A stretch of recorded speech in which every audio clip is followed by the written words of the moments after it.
does that not turn? You hammered that.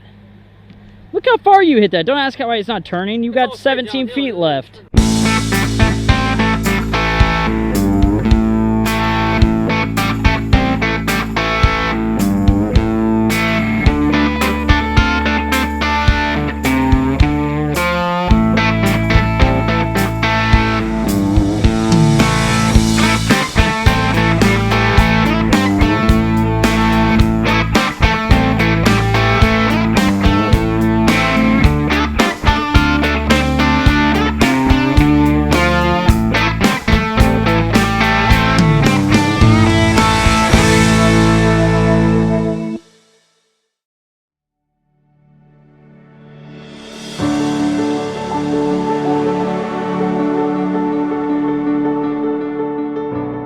When you really look at back in the teens and the 20s, I mean, you've got Augusta Country Club, Augusta National. You have Forest Hills, which is an old Donald Ross. You had Aiken Golf Club was here, Palmetto Golf Club.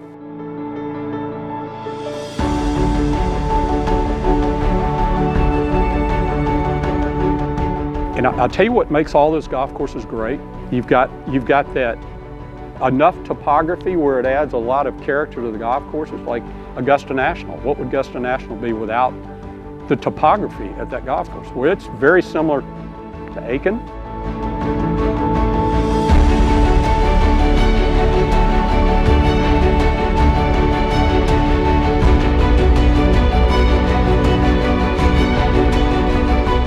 Okay, if you're going to Augusta and you're going to play golf, the best value is the Aiken Golf Club.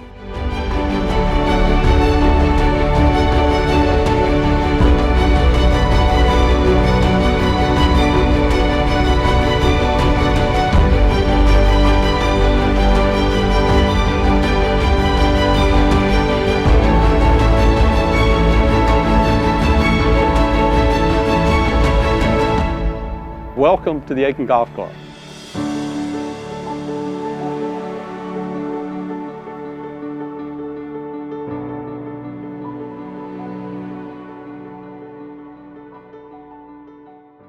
There's a laundry list of words to describe the way people feel about Augusta National. Watching the drive, chip, and putt this week, I didn't think I'd be pulling quotes from an 11-year-old who won her age group, but one of the competitors said, "There's a calm air about this place." Thanks, Elise Meerdink, because that's pretty spot on. Bucket list item to experience that feeling on that property for sure. Augusta, the city, will always be known for golf because of 18 holes, but 18 miles from Magnolia Lane, where we are taking you now, has its own sense of calm. The Aiken Golf Club, which has a deep history of its own, I'll let owner Jim McNair get into that. From 1912 until today, the doors of this course have been open to play along the same pines that line the course you know of when you hear Augusta.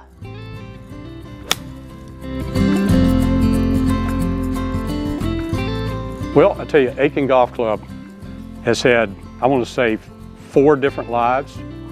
When it first opened, it was supposed to be a private club that some of the townspeople put money together. I actually have a stock certificate from the Highland. It was called the Highland Park Golf Club, and they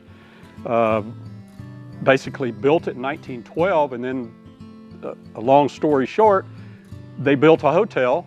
They came in and said, "Okay, it's going to be called now the Highland Park Hotel Golf Course." So then it went from small private, and the townspeople could not play Palmetto Golf Club because that was all the winter colony, very high end. So they wanted their own clubs.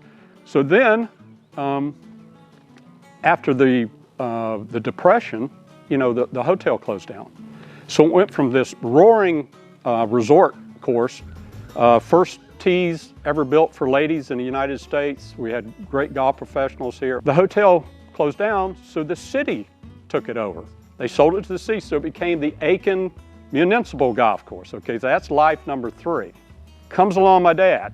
Okay, he had been played at Duke. He was he's in the Hall of Fame, South Carolina Hall of Fame. He was working with Spalding Golf, but his grandfather owned the Farmers and Merchants Bank downtown. Well, he came back, he bought it from the city in 1959 for $23,000.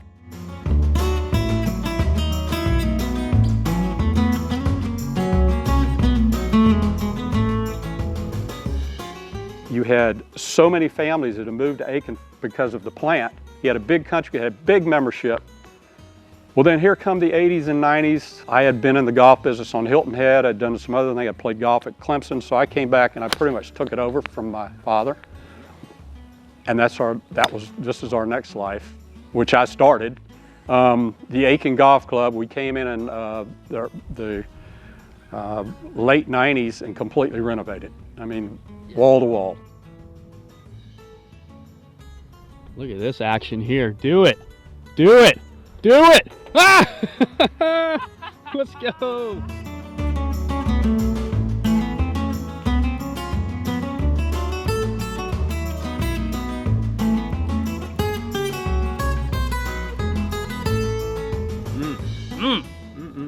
Is it Aiken Golf Club? Did I say that right? Yeah. Yep.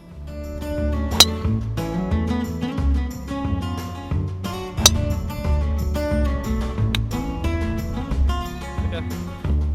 Taking my medicine.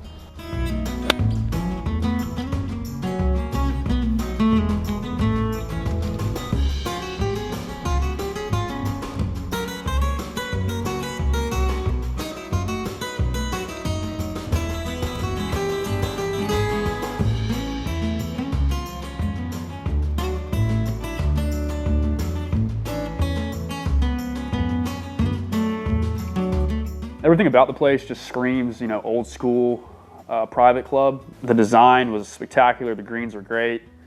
The clubhouse had so much history, which I'm a big clubhouse guy. Clubhouse was awesome. Felt like really more exclusive than some private clubs I've been to. I mean, it was that cool. The vibes were really, really cool. Tranquil. I think that's how I would describe the round. The demand to play there is obviously really high, so I was worried, again, like when we're going out and shooting stuff, all right, maybe we gotta hustle up and do this, because there was a decent amount of people out there. But when we started playing, it felt like we were the only ones out there. We played 5 holes and I am in love. It's very calm, and all you hear is kind of a little echo of the ball going off, and it's kind of that same vibe throughout this whole, I guess, East Georgia, Northeast Georgia-ish type area, and you're getting the same thing here. Is it Aiken Golf Club? The Aiken Golf Club. The Aiken Golf Club. Calm, cool, you are a lone type feel, and there's nothing out here but us and our average golf games.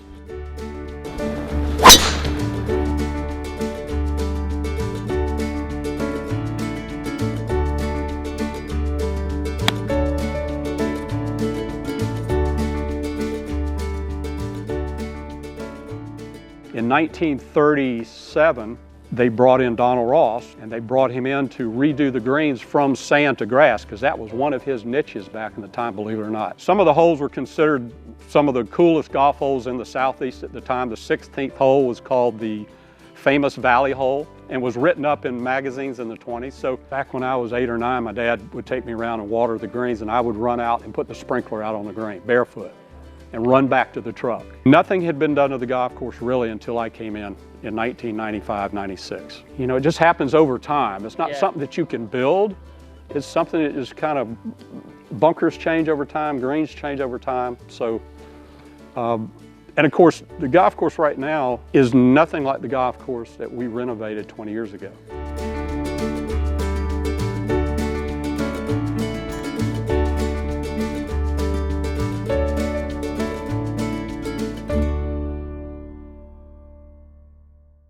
Hello, Benjamin. Benjamin? What do you think so far? Man, this place is something special. It's, I mean, it's got like the aura is kind of like a private club, you know, as far as the history, but it's public as public gets. $25, I think, to walk. Rolling hills, wispy pines. The wind, it's always switching. It's, yeah, we haven't been able to. No, it's been kind of interesting. Holy cow. Figuring out what the wind's doing. It's a tough test. It's short, but it's not easy. Greens are money. It's the real deal. It's a lot of fun. It's the real deal.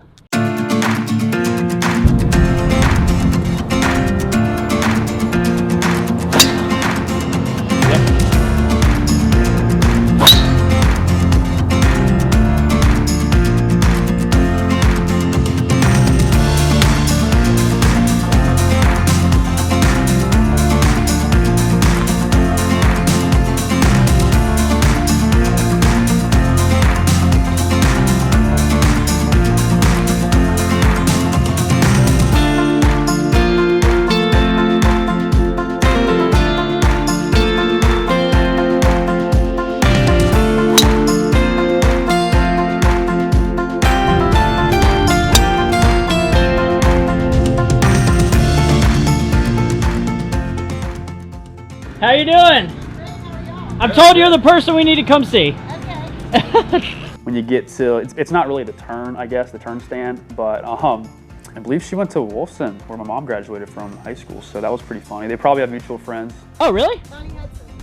Nice to meet Bonnie, you. Ben Murphy, nice to meet you. Y'all are both from Jacksonville? Yeah. Yeah, I was born and raised there. Oh, where'd you go to high school? Wolfson. So the woman that was running the, basically the halfway house turn stand, whatever you want to call it, I believe it's off 8T, and that just, I didn't see it coming. It's this huge, wooden, basically, it looks like a barn almost. Is there like a signature cocktail that we need to be getting? Well, I make really good Bloody Marys. Okay. Okay, I've got Jack Daniels, I've got homemade barbecue, I've got hot dog sandwiches, cigars. Ooh. Whatever you need to drink, she's got for you. But it was just cool because usually you get that, after 9 when you're turning. And like it's one of those courses, once you go out, you're out there and then you turn back around. So that was really cool. The hospitality is great. This is where if you're in Aiken and you want to come down and play, you're welcome anytime you want to come play. We have no restrictions for, and we're proud of that. And we're proud of the fact that what we've given back to the city of Aiken as far as a beautiful golf course in the downtown, plus the ability for the residents to come down and play and walk on a Saturday for 25 bucks. So, I mean, it's a great value.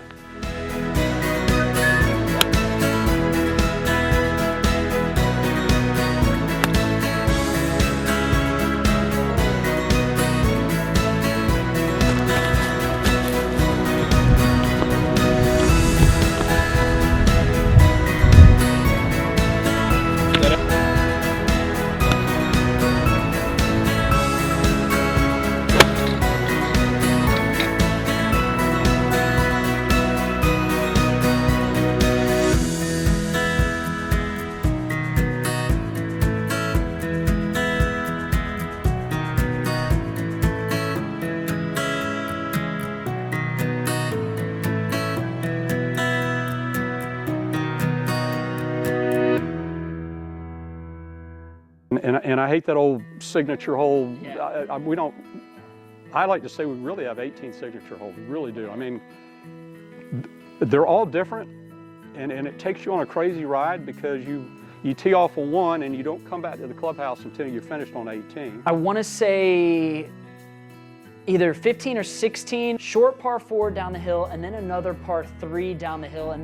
And if you stand on the green on the short par 4, you can kind of see. I love when you can see 2 pins, and it's a great visual. And being able to see the short par 4 green that kind of sits up, and then you look down and you can see your next shot as you're putting back down the hill to the par 3. I really love that area.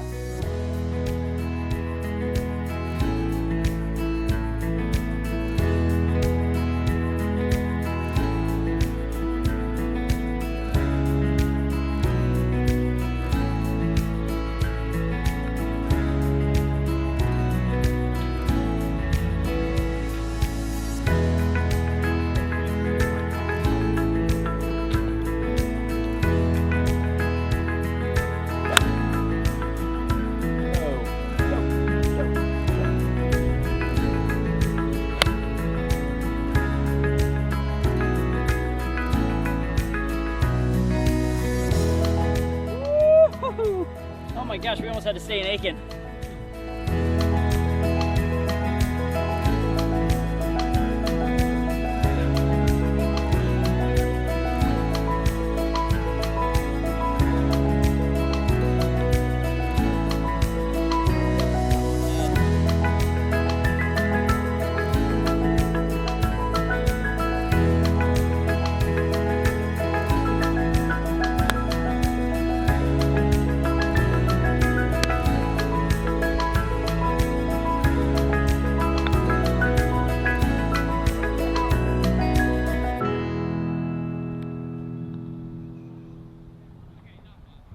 His family had a stake in it, much like the Muni, or it's very family oriented, and that means a lot to the community. And I think when you care about something, you're gonna do a better job because you care about it.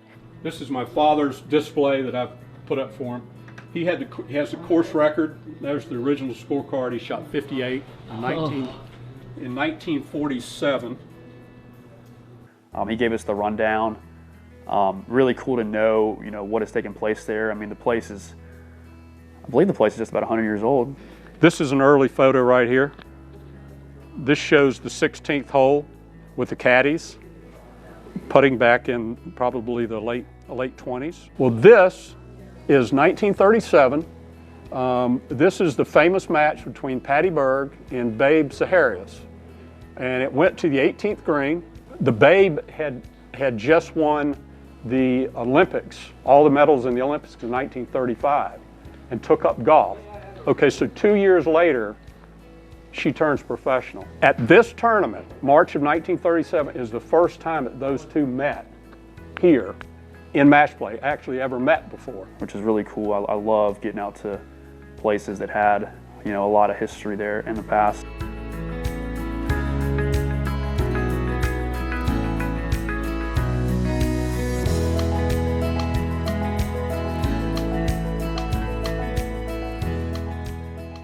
Everything about that round was glorious.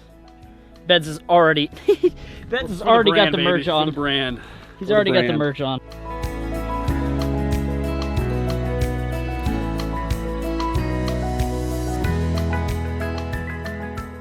Yeah, we book up pretty well on Masters Week, and it's a fun week. If you're going to Augusta and you're going to play golf, the best value is the Aiken Golf Club.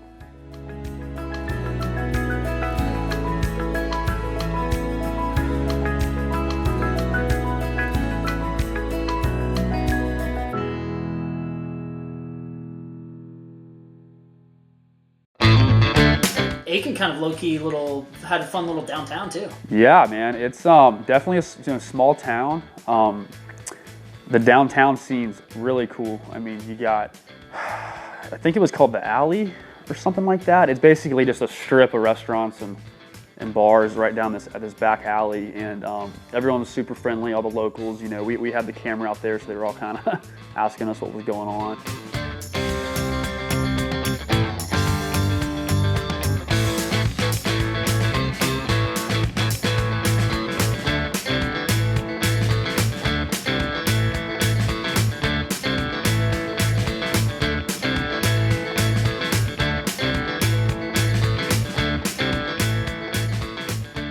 Tailgate Tavern. I ordered the Tailgate Tavern, or no, the tailgate sandwich. Solid. Good experience. Chowed that thing down. There's a place next door called Whiskey. What was it called? Whiskey Alley. Whiskey Alley. $10. Yeah, we sit down, ask them about the special on the sign. Like, that's the place next door. I'm like, well, can we wrap it up here and get next door? No. Yes and no. Yeah, place we ate was good. Whiskey Tavern next door. $10. Burger, beer, and a shot of bourbon. Yeah, that's Tuesday, Wednesday. Yeah, we'll be back. It was timely, but yeah, we'll be back. You're right.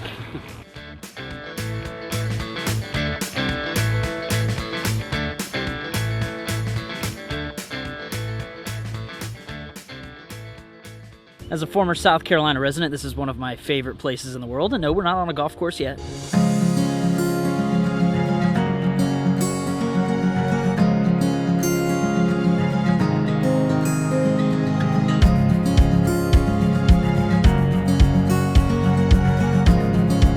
I mean, I've been here 16 years and I've never got tired of playing it.